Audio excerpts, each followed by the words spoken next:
Salam sejahtera bagi kita semua. Perkenalkan, nama saya Yesus Terang Purba Polres Purbalingga. Pendidikan terakhir saya S2 Manajemen Konsentrasi Manajemen Sumber Daya Manusia. Perguruan Tinggi Pengusul Universitas Timur. Jabatan fungsional saya adalah asisten ahli yang saya terima sejak tahun 2020. Video ini merupakan video pernyataan diri dosen dan untuk kerja Tridharma Perguruan Tinggi dalam rangka pelaksanaan sertifikasi dosen tahap 3 tahun 2022. Video ini berisikan dua hal, yakni mata kuliah yang saya ampuh selama menjadi dosen dan praktik mengajar saya sebagai seorang dosen. Oleh karena itu, video ini merupakan video PDD UKT-PT yang hanya berkenaan dengan bidang pengajaran. Mata kuliah yang saya ampuh selama menjadi dosen adalah sebanyak 14 mata kuliah, yaitu mata kuliah perilaku organisasi, evaluasi kinerja, ekonomi internasional, filsafat ilmu, manajemen sumber daya manusia 1, manajemen sumber daya manusia 2, pendidikan agama, perekonomian Indonesia, kewarganegaraan, manajemen strategis, teori pengambilan keputusan, kewirausahaan, sistem informasi manajemen, dan pengantar manajemen.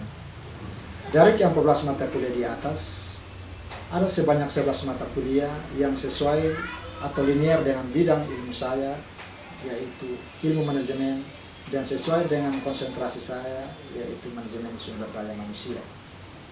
Yang sesuai atau linear dengan ilmu manajemen adalah mata kuliah sebagai berikut: ekonomi internasional, perekonomian Indonesia, manajemen strategis, teori pengambilan keputusan, kewirausahaan, sistem informasi manajemen, dan pengantar manajemen. Sedangkan yang linear dengan konsentrasi saya, manajemen sumber daya manusia, ada 4, yaitu manajemen sumber daya manusia 1, manajemen sumber daya manusia 2, perilaku organisasi, dan evaluasi kinerja. Adapun satu mata kuliah wajib fakultas, yaitu perekonomian Indonesia. Dan ada 9 mata kuliah wajib program studi, yakni ekonomi internasional, manajemen sumber daya manusia 1, manajemen sumber daya manusia 2, perilaku keorganisasian, manajemen strategis, teori pengambilan keputusan, kewirausahaan, sistem informasi manajemen, dan pengantar manajemen. Artinya bahwa ke-10 mata kuliah ini wajib diprogramkan oleh mahasiswa program studi manajemen Fakultas Ekonomi dan Bisnis Universitas Timur. Sedangkan mata kuliah evaluasi kinerja merupakan mata kuliah pilihan program studi yang sifatnya tidak wajib atau opsional.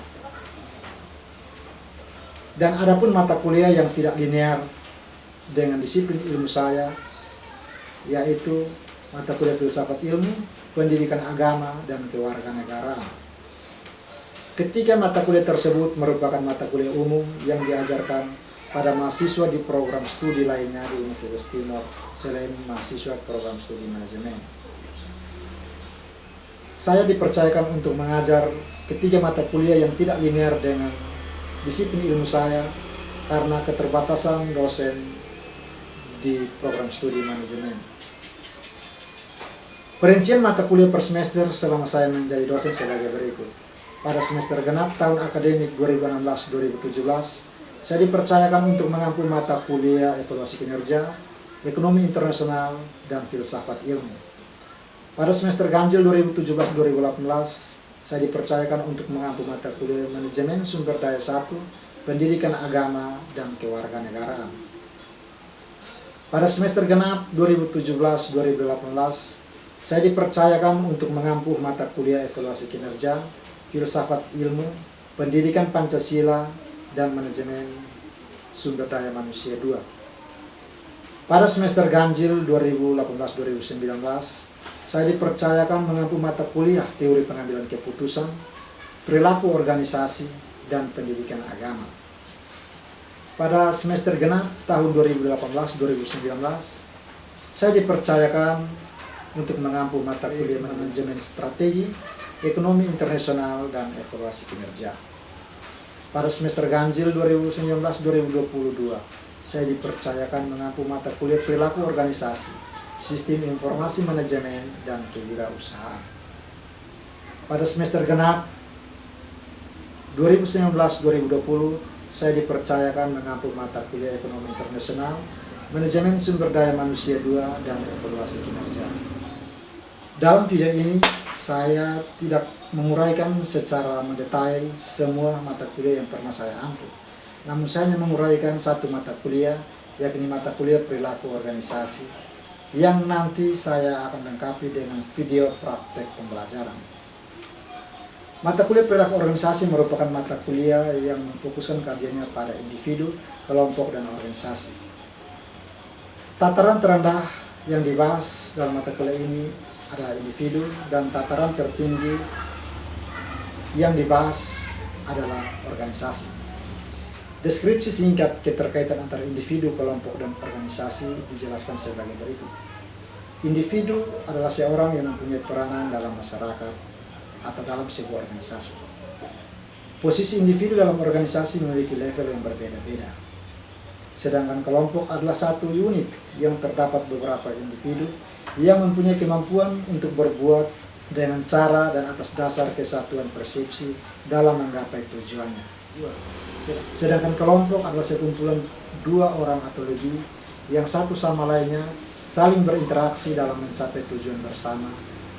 Atau organisasi merupakan wadah atau tempat berkumpulnya orang dengan 4 sistematis, terpimpin, terkendali, terencana, rasional dalam memanfaatkan segala sumber daya yang ada guna mencapai tujuan. Kemampuan yang diharapkan dari mahasiswa setelah memprogramkan mata kuliah perilaku organisasi adalah dapat memahami hubungan antara 3 komponen utama, yaitu individu, kelompok, dan organisasi.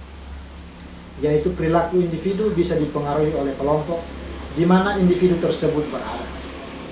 Perilaku dalam sebuah organisasi dipengaruhi oleh pendapat dan tingkah laku dari individu-individunya karena organisasi diisi oleh orang-orang. Di dalam organisasi bisa terdiri dari kelompok-kelompok yang bisa bertolak belakang sehingga mempengaruhi identitas organisasi itu sendiri.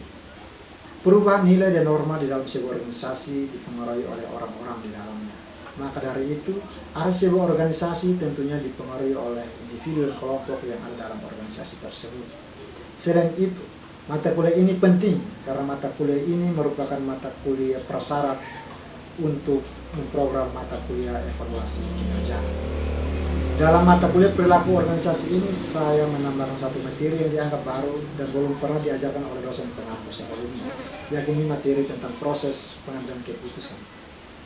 Dosen pengampu lain tidak menambahkan dalam mata kuliah perilaku organisasi karena mereka menganggap bahwa materi ini sudah ada dalam satu mata kuliah wajib program studi, yaitu mata kuliah teori pengambilan keputusan. Saya memasukkannya dalam materi perilaku organisasi, sebab proses pengambilan keputusan diambil oleh individu dan kelompok dalam sebuah organisasi sangat penting dalam menentukan keberhasilan suatu organisasi. Materi tentang proses pengambilan keputusan tersebut saya masukkan dalam pertemuan ke-13 dalam RPS perilaku organisasi. Dalam perkuliahan saya sering memadukan metode ceramah dan diskusi kelompok. Pada pertemuan pertama di awal semester, saat kontrak perkuliahan saya juga membagi kelompok. Setelah kelompok dibentuk, saya membagikan materi ke masing-masing kelompok untuk dikerjakan. Pada pertemuan berikut, saya masuk kelas untuk pertemuan perkuliahan. Sebelum perkuliahan dimulai, satu hal yang selalu kami buat yaitu berdoa sebelum mulai perkuliahan. Setelah doa, saya akan menggunakan waktu sekitar 5-10 menit untuk menyampaikan materi apa-apa saja yang akan dibahas. Di mana materi itu sudah disiapkan oleh kelompok-kelompok yang bertugas mempresentasikan materi pada pertemuan tersebut. Setelah itu, kelompok yang bertugas mempresentasikan materi mereka dan dilanjutkan dengan diskusi. Dalam diskusi tersebut, saya bertindak sebagai moderator. Selain metode ceramah dan diskusi di atas, saya juga menerapkan metode baru yang saya namakan metode teknologi communication dan tangan berhadiah. Metode teknologi communication yang dimaksud adalah bagaimana mahasiswa menggunakan perkembangan informasi teknologi untuk membuat video dalam memaparkan materi kelompok mereka, sehingga presentasi tidak dilakukan dengan membaca teks, tapi dilakukan dengan memutar video yang mereka buat untuk dipresentasikan. Metode ini membantu mahasiswa agar kreatif dan inovatif dalam proses pembelajaran dengan menggunakan perkembangan teknologi. Selain itu, di akhir proses perkuliahan ada metode tangan berhadiah. Metode ini saya gunakan untuk memotivasi mahasiswa agar dalam mengikuti perkuliahan mereka serius dalam mendengarkan materi yang dipaparkan oleh kelompok dan yang disimpulkan oleh dosen pengampu mata kuliah.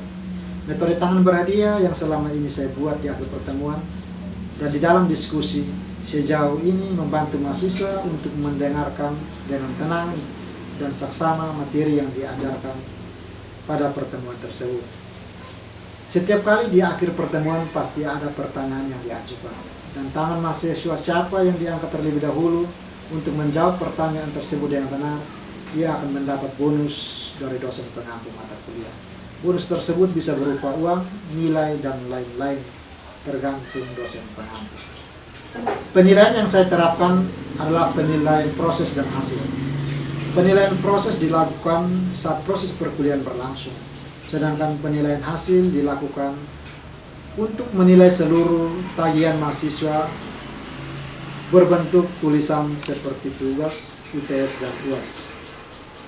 Uraian lebih lanjut terkait materi, sistem perkuliahan, metode, interaksi mahasiswa dalam perkuliahan, dan penilaian terekam dalam video proses pembelajaran berikut.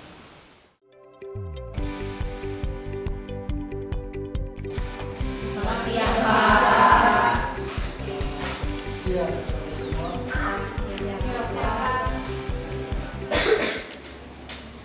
Baik, selamat sore semua. Sebelum kita mulai perkuliahan kita pada hari ini, seperti biasa kita awali dengan doa. Kepada Allah Bapa, silakan kita. Baik, Bapak dosen dan teman-teman semua, marilah kita meninggalkan segala kesibukan kita untuk menghadap Tuhan dalam doa. Tadi sebelum itu, izinkanlah saya memimpin doa ini sesuai ajaran yang saya anut, yakni keturunan.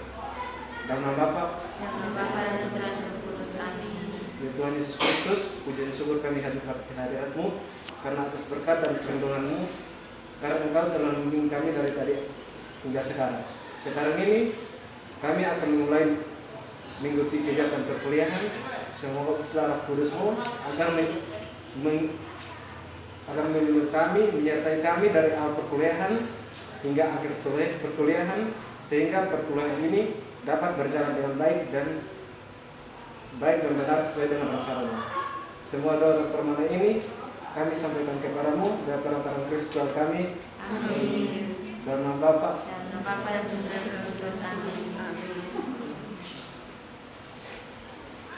Hari ini kita akan melakukan perkuliahan kita dengan materi konsep dasar perilaku organisasi sesuai dengan RPS di awal pertemuan kita yang sudah saya bagikan, dan sub-sub pembahasan yang ada dalam konsep dasar perilaku organisasi.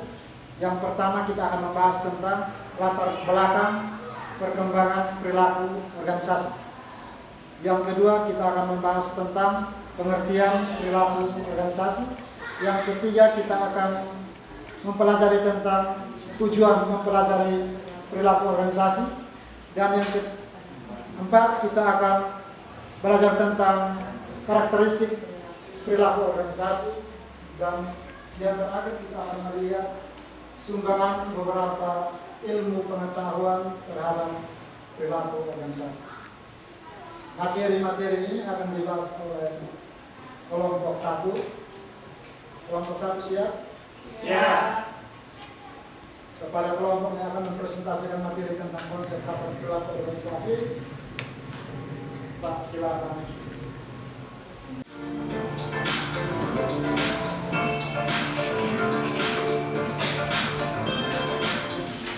Halo semua, kami dari Fakultas Ekonomi dan Bisnis, Program Studi Manajemen Universitas Timur. Video ini dibuat untuk menyelesaikan salah satu tugas kelompok pada mata kuliah perilaku keorganisasian. Kami dari kelompok 1 terdiri dari 6 anggota. Kami akan membahas tentang konsep dasar perilaku organisasi. Namun sebelum itu, kami akan memperkenalkan diri kami terlebih dahulu.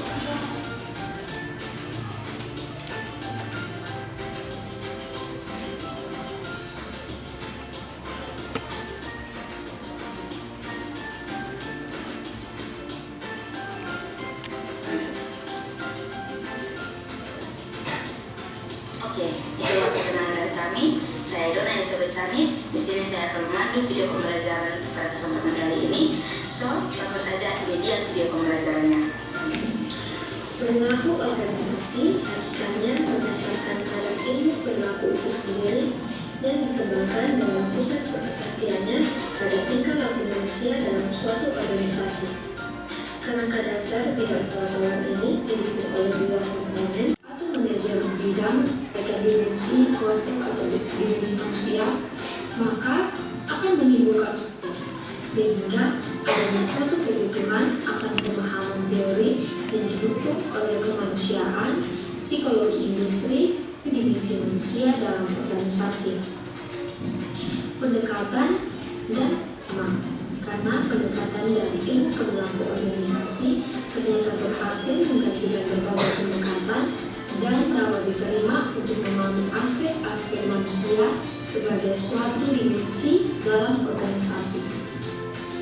Struktur, proses, dan nilai dari suatu sistem tumbuh bersama-sama yang memungkinkan mereka dipelajari dan disesuaikan pada lingkungan. Hal ini seperti dikemukakan Joe Kelly bahwa perilaku organisasi dapat dirumuskan.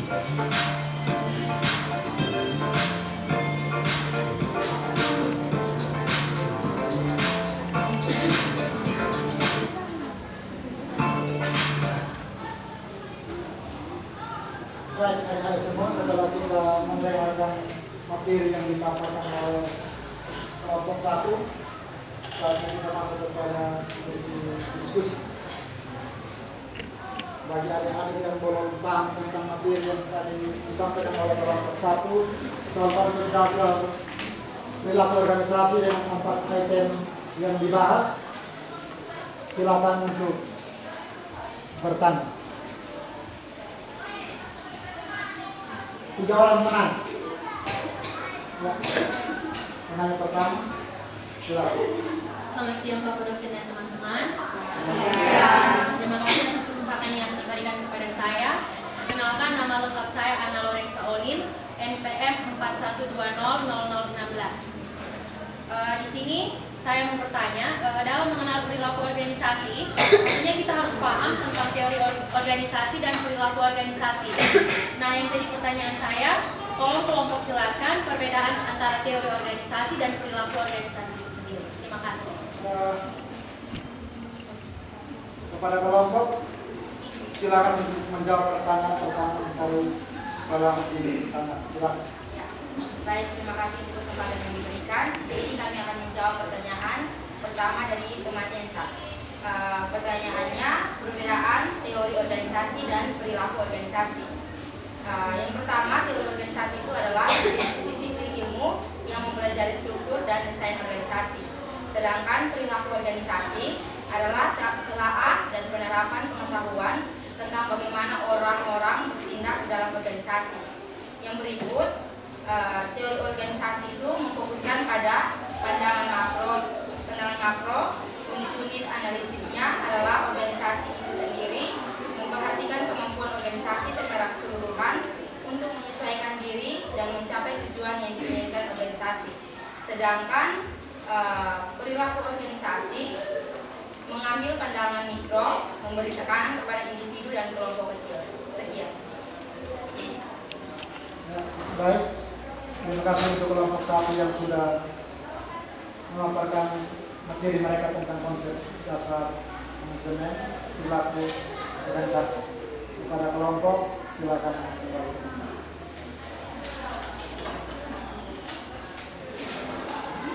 Baik, setelah kita mendengar penjelasan dari kelompok 1 tentang materi yang telah mereka demikian merangkum sedikit semua materi yang telah disampaikan oleh kelompok 1. Poin pertama tadi kita belajar tentang latar belakang perkembangan perilaku organisasi. Yang kedua kita berbicara tentang pengertian perilaku organisasi. Yang ketiga kita berbicara tentang tujuan mempelajari perilaku organisasi. Lalu yang berikut kita belajar tentang karakteristik perilaku organisasi. Dan yang terakhir sumbangan beberapa bidang ilmu terhadap perilaku organisasi. Yang pertama kita akan lihat tentang latar belakang perkembangan. Ada beberapa teori, ada 3 teori yang dikemukakan tentang latar belakang perkembangan perilaku organisasi. Ada teori klasik, teori neoklasik, dan teori modern. Kalau teori klasik dia menitik beratkan pusat perhatiannya kepada satu sistem yang tersistematis. Tersistematis itu dia berujung kepada pembagian tugas-tugas yang baik dan benar. Lalu teori neoklasik dia menitik beratkan pusat perhatiannya kepada perilaku individu. Kalau tadi dia pada teori pertama klasik dia menitik beratkan pada administrasi yang berbelit-belit sampai pada pembagian tugas. Pada neoklasik dia tidak melihat pada proses administratifnya, dia melihat pada individu, tingkah laku manusia yang dilihat. Lalu berkembang dalam teori modern dia sudah melihat lagi kepada organisasi itu dia tidak harus tertutup, organisasi dia tidak statis, dia harus bergerak, dia harus membuka diri terhadap perubahan-perubahan lingkungan yang terjadi di sekitarnya. Itu poin tentang latar belakang perkembangan organisasi. Lalu yang berikut kita lihat tentang pengertian perilaku organisasi. Istilah perilaku organisasi itu merupakan terjemahan dari organization behavior. Menurut ahli TOA, perilaku organisasi merupakan suatu studi menyangkut aspek-aspek tingkah laku manusia dalam suatu organisasi atau suatu kelompok. Jadi perilaku organisasi itu dia studi tentang perilaku individu manusia. Dari manusia individu membentuk kelompok, dan individu yang membentuk kelompok itu dia punya arah dalam satu organisasi itu ditentukan oleh individu dan kelompok dalam satu organisasi. Lalu yang berikut tentang tujuan mempelajari perilaku organisasi. Baik, dengan demikian berakhir sudah materi perkuliahan kita pada hari ini. Kiranya pembahasan yang kita bahas pada hari ini boleh bermanfaat untuk adik-adik semua. Sebagaimana biasanya di pertemuan terakhir kita ini ada satu pertanyaan berhadiah. Siapa yang cepat ambil tangan dia akan dapat bonus. Pertanyaan dari Pak.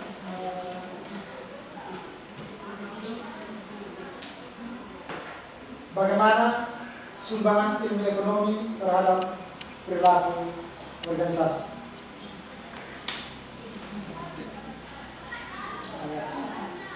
Silakan.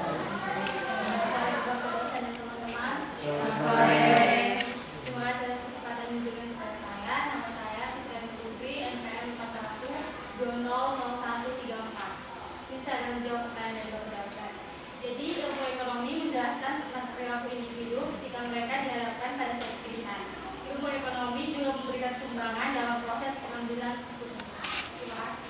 Terima kasih aplaus untuk. Artinya dia kalimat yang ada dengan silakan ambil bonus yang ada.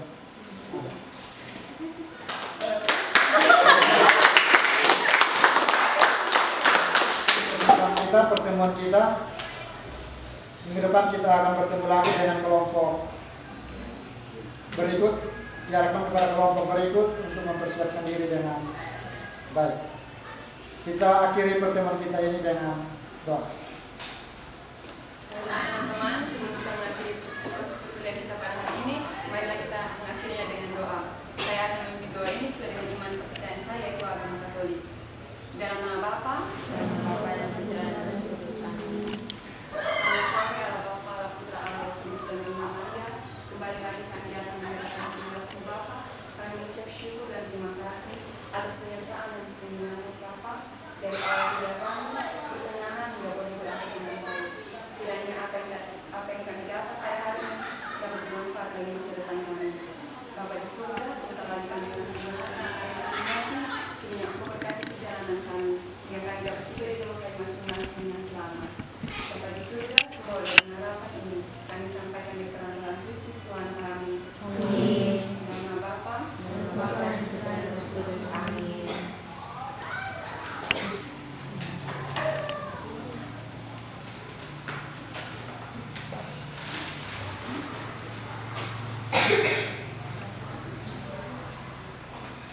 Selamat sore untuk kita semua. Selamat sore, Pak.